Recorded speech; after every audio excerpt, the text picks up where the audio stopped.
purpose of this space is to create a very safe environment for people to share a moment of their lives.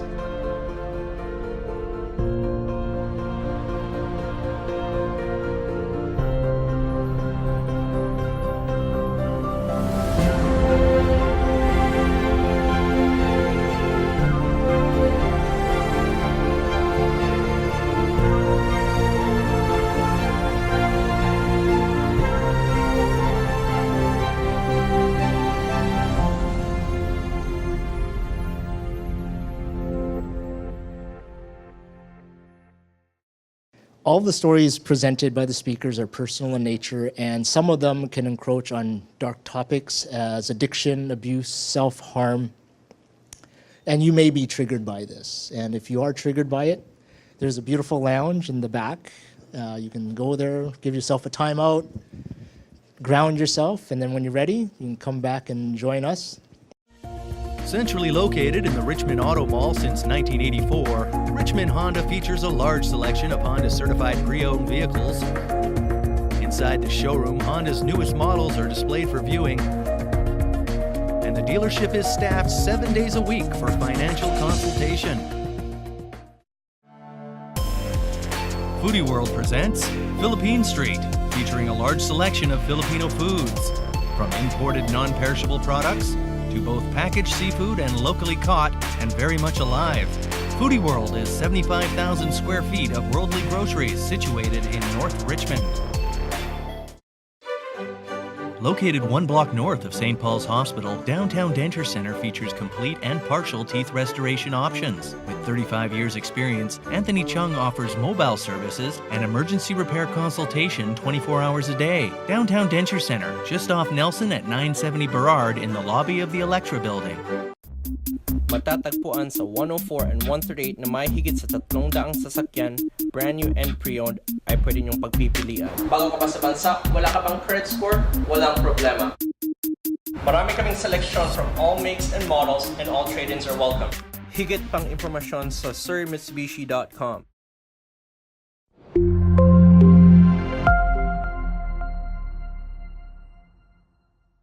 So I'm going to put on the host hat, and we'll get this show started.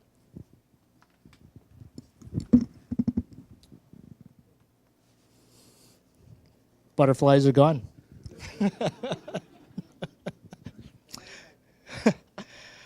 And I invite Trevor Assman to the stage to share that.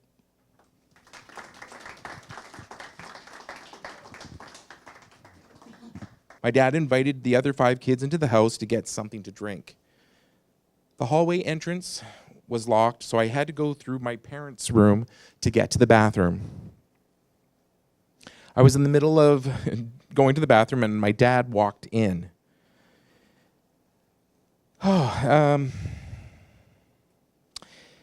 He then called out to the other boys in the house and said, "Hey boys, come here." I could hear the boys coming into the bathroom. "Look at this, boys. Look at Trevor going to the bathroom. Take a good look at his Peter." I was horrified.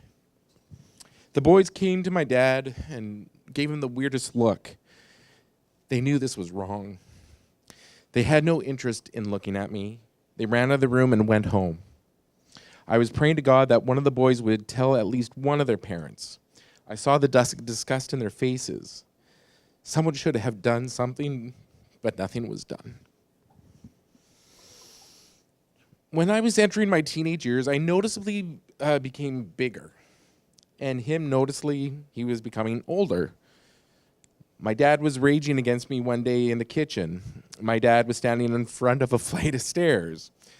I measured him up and realized he wasn't as strong as he used to be. I measured myself and realized I'm big. And knowing that I could have pushed him down the flight of stairs, I just said to him, "Do you really want to do this now?" And that's when I know that he was no longer able to really bully me. I remember when I was about 9, we were alone in the house, and he went on a tirade again, just everything, just saying every nasty word in the book to me. And After he was done, I turned to him and I finally spoke up and I said, "Dad, why do you hate me so much?" And he turned around, looked at me, and then walked away. You'd think that a father or mother would say, "Why? Why do you think I hate you?" It was in that moment that I know that I was living a nightmare, and it was horrible. I made it my purpose as a teenager to stay away from him as much as possible. I got a job at 16 and spent time with my friends, taught myself how to play tennis. At 18, I got my first car. I did not stay at home. I just let him. I didn't want to be in part of his world. As soon as I can get an apartment, I was out of there. One day, my mom and dad sat me and my sister down for a talk. "Trevor, Dad has been diagnosed with bowel cancer. It's terminal. The doctor gives him 5 years to live." In my head, I was thinking, can we make it down to 3? I watched my dad go through the chemo, and he became so frail and so sick. He was off work, and he sat in his recliner all day, withering away, but I did not feel bad for him. The only lessons he taught me in life were the what nots to do's. I used to go out with my friend Kyle a lot. We used to go for drives. One Thursday night in January, we decided to take an evening drive. I was leaving the house, and I saw my dad out chopping wood. Kyle and I went for a drive and started talking about everyday things. And then I was getting a nudge from the universe, God, divine light, whatever you want to call it. This nudge was telling me to make amends with my dad. This nudge was intense. I was really bothered by it. So I told Kyle, "Can you just drop me off at home?" I got home around 11 p.m. Everyone in the house was asleep, including my dad. I crashed out on my bed. I tried my best to go to sleep and ignore this nudge. I finally started to have a conversation with the universe. "What do you want from me? You want me, out of all people, to make amends with him? My dad? You want me to make the first move? Hell no. He abused me. He hates me. That's too much of a request." I felt I could manage maybe to give him a small recognition at church on Sunday. Fine, I will think of something, but I am not happy. So I began to fall asleep, only to be woken up at 1 a.m. to the sounds of my father screaming out to my mom. The screams were coming from the bathroom. Donna, help me, help me. I'm on the floor." Holy crap. Things were about to go down. He was in trouble. I was too scared to see what was happening. I saw the light going in the bathroom. My mom quickly called the ambulance. I lay there in shock. The nudge I got from the universe was real. I learned he was internally bleeding, and they gave him a max of 11 pints of blood, and it wasn't working. He was going to die that morning. We all quickly had a chance to say our last words to him. I wanted to say so many things, but as I looked into his eyes, I could tell he wanted to hear only one thing. My last words to my father was, "I love you." With a weak voice, he said, "I love you too." Wow, I never thought I'd ever hear that. Shortly after he died, I felt the need to return home. I walked into the house and I sat on the old recliner and looked out the big window. The house was silent. It felt different. He was gone. I would never be hurt again. I soaked in that reality. I struggled many years after his death. I thought this secret could have gone to his grave, so I didn't tell anyone. As I grew up, I moved on as much as I could. I stopped thinking about him. I surely didn't miss him. To this day, our family doesn't talk about him. We practically don't even acknowledge his existence. At Christmas, I don't say, "Hey, I wish Dad was here." I don't even have a picture of him. The only thing that comes to my mind when I think about him and that nudge that I got from the universe, I thought, okay, he got to hear me say I love him for a split second. How does that help me? How does that help him? I started to meditate on it, and after some deep meditation, the answer struck me like a high five to the head by a chair. That nudge was much more than a nudge to make amends. That was an answer to prayer. Whoa. It was his prayer. I wasn't expecting my dad to die that day. My dad was chopping wood. He looked fine. He was 2 years into his cancer, and they had given him 5 years to live. There was no reason to worry. I didn't think anything was wrong, but my dad sure knew something was wrong. His prayer was to make amends to me, but he didn't have the gonads to do it himself. He pleaded to the universe to help him with his need to make amends with me before he died, and the universe nudged me to give him that. It's unfathomable to think a father could display so much cruelty to his son. What is equally unfathomable is a son gaining the ability to forgive his father who showed nothing but cruelty. Because of this experience, I have learned the power of forgiveness. I learned what forgiveness is and what it isn't. Forgiveness to me is fully accepting what the past, accepting fully that the past couldn't or would be any different than what it was.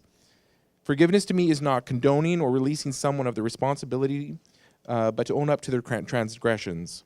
If my dad had survived, I promise he would not be in my life, and I promise he would be in jail. Forgiveness is not a one-shot solution. I have to forgive on a daily basis. I have a close to photographic memory, and I literally relive these moments every day. It cripples me on a daily basis. The anxiety and the fear is still affecting me today. I need to meditate, go to therapy, and take my medications to help me. I live with many forms of mental illness. I live with bipolar disorder, PTSD, rape trauma, major depression. Some of it is genetic and chemical imbalance. Some of it is trauma-related after my dad's abuse. I often think my dad must have been mentally abused as a child himself. I knew nothing about him. When I was diagnosed with my mental illnesses, one of the greatest fears was that the genetics would come from my dad and that I would be like him. I'm happy to say that that cycle stopped with me. I'm an advocate for kindness. I don't have any kids, but I have 2 amazing nephews, and I spend most of my time with them. Every time I see them, I tell them how proud I am of them and how much I love them. I hug them, and they hug me back. I have the privilege to run my own business that is meditation-based, and I advocate for mental health awareness in the workplace. It makes me so happy because the cycle of abuse ended with me. I was asked, how do you know you truly forgave him? It's because every day I show people kindness, shine my light into this world, and have peace of mind, and have the ability to share the world with this amazing story. Remember, he threatened to kill me if I ever told. Well, here I am, telling the world, healing while I'm doing it. When you have truly forgiven and loved your enemy, you have mastered love. Thank you. Thank you.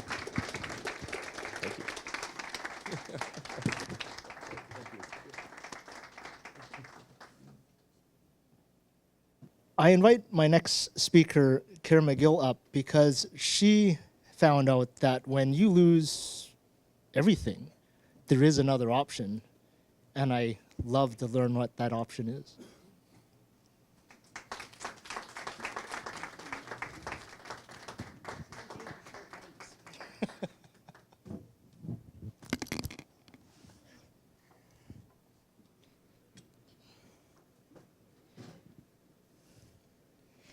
Have you ever noticed how you'll be walking along in life, following your own life plan, and then all of a sudden, bam! Life is throwing a mountain in your path. Now, I don't know why life does this. It hasn't seen fit to confide in me. But I will tell you something. Those mountains are bloody annoying. First one that I really remember happened in 1984. I was home from fashion college for the summer and working at a restaurant on a resort. One sunny August day, I decided to go horseback riding, so I borrowed one of the residents' horses. You're not going to believe what happened. The horse had a heart attack and fell on me. I cracked my skull, put me in hospital for 5 weeks, and then a couple more months of rehab. And needless to say, me going back to school was delayed a bit. Now, if life was trying to tell me something, I didn't listen, because as soon as I could, I was back to partying and having a good time. But I was 19 years old, so that's what I was supposed to do, right? My next mountain, June 5th, 2000. My alarm sounds, and I roll over to turn it off. But my left arm, it just flopped. Nothing happening. So I wiggled around and turned it off with my right hand. Then I went to get out of bed. But as soon as I put weight on my legs, the left one collapsed underneath me. I lay there in the carpet. I was trying to wake up, wondering what was going on, and coming to a very important realization. I had to go to the bathroom. Now, I've been told that there's no way I could have done this, but somehow I managed to shuffle my body with one side working the very short distance to the bathroom. I guess that was better than making a mess. And hold my body up under the toilet. Once I'd taken care of business there, some strength and feeling was returning to the left leg, and was able to stand on it. I propped myself against the vanity and started getting ready to go to work. As I was brushing my teeth, I noticed the left side of my face wasn't moving. It was as if someone had drawn an invisible line down the center of my body. This side worked, but this side not so much. Raise your hand if you'd be scared if you woke up like this. What would you do? Pardon me? Good plan. Me? I went to work. Now, I'd like to say it's because I was such a dedicated employee, but work was closer to my doctor's office. And I did make an appointment as soon as I got to work. My doctor pokes and prods me and asks me a few questions before sending me across the street to the hospital. I sat in the emergency waiting room at St. Paul's Hospital, where my grandmother had died of a brain tumor in 1937. Now, do you excuse me for maybe thinking I had a brain tumor? Was that understandable? I also realized just how fast your life can change. When I'd gone to bed the night before, my thoughts had been all on work. I had this great job with the Canadian government. And on June 14th, my 1-year anniversary, that's when my probationary period was over and all my benefits would kick in. And I'd have the security of a government job. I mean, there were some negatives. The blind date had gone on Saturday night. It had not gone well. And I had a few pounds to lose. Okay, I still have a few pounds to lose. But all in all, things looked pretty good that Sunday night. I waited for over 5 hours before being seen by a doctor. The emergency room doctor examines me, says, no, you don't have a brain tumor. Nor do I think you've had a stroke. I don't know what's going on. And then he disappears. He was quickly replaced by a neurology intern who pokes and prods me and asks me some questions. And then he disappears. By this time, I was fed up. I didn't care anymore. Okay, yes, I did care about what was happening, but I wanted to go home. I was tired. I was hungry. I wanted a cigarette. Finally, after 7.5 hours, I got to go home without any answers. 2 days later, I went to see a neurologist. He pokes and prods me and asks me some questions. I tried to be a good patient. I really did. But I was finally starting to get scared. My mom, she'd come to the appointment with me. And when we left, I looked at her and I said, "Mom, I'm afraid that one night I'm going to go to sleep and not wake up." She took my hand in hers and said, "Then you call me every morning, so you have to wake up." I had a pretty great mom, didn't I? On June 14th, after an MRI, the neurologist calls me into his office and says, "Multiple sclerosis." I was relieved. I finally had an answer. As my late father said, the devil you know is better than the one you don't. Now, I thought that I would take some time off work and then go back and everything would continue on like it had.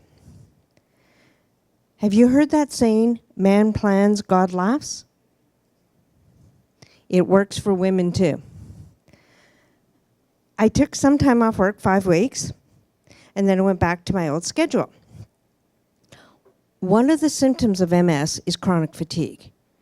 And with working full time, I was exhausted. And with the fatigue, other symptoms appeared. Bladder control problems. I would get lightning pains shooting through my face. I had problems swallowing. I used to get leg tremors. I called them my Elvis legs. It just seemed like every day something else was going wrong. Finally, the end of September, I went to the MS clinic out at UBC. The doctors there and I decided I would be better off leaving work and going on disability. I was devastated. MS took the best job I'd ever had away from me. It was a job that it took me a year and a half to get.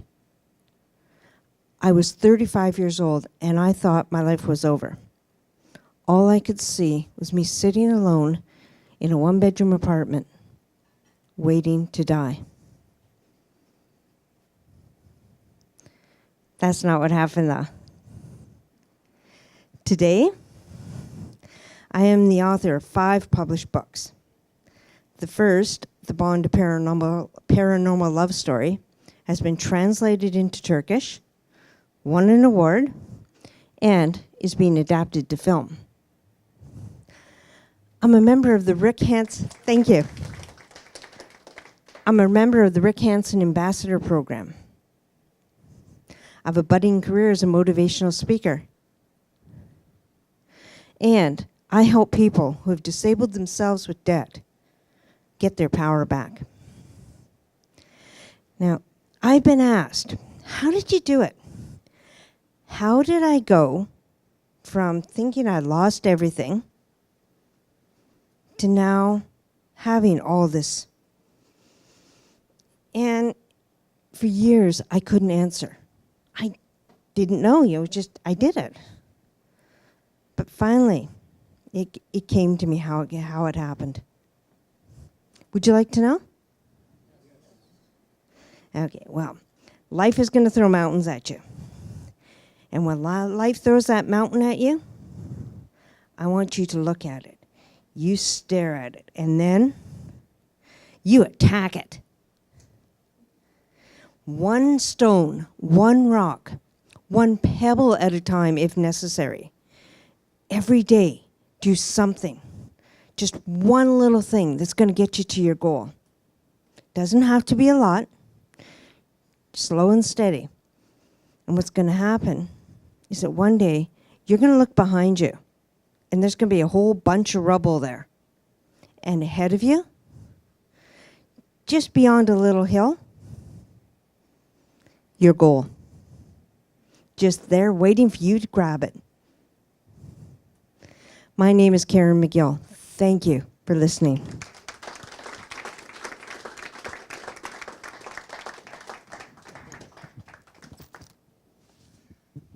Karen Magill, everyone. my next speaker swore to herself that she wouldn't get stuck in a cycle of being stuck, of being in a cycle where she just hated what she was doing. And I invite Terry Holland to the stage to share her story.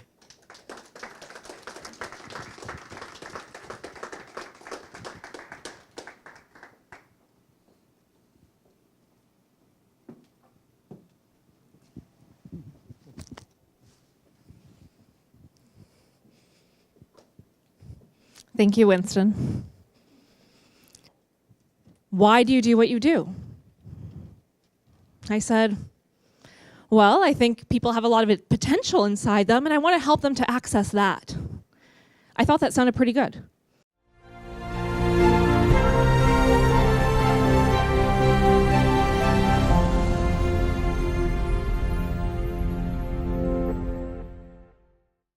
So now that you've got to experience the space that I'm creating, and if you got a glimmer of light or a bit of courage that you yourself would like to take this stage, you can apply to speak at www.mystorymondays.com, and there's a little link that says apply to speak. Send it in and we'll get you on stage.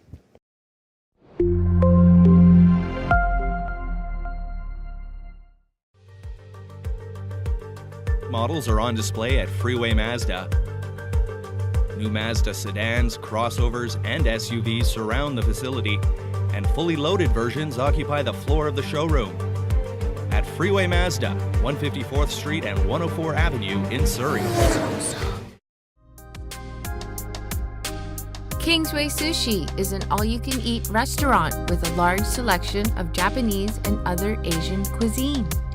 The restaurant is located 5 minutes from Metrotown Center on the Vancouver side of Boundary and Kingsway.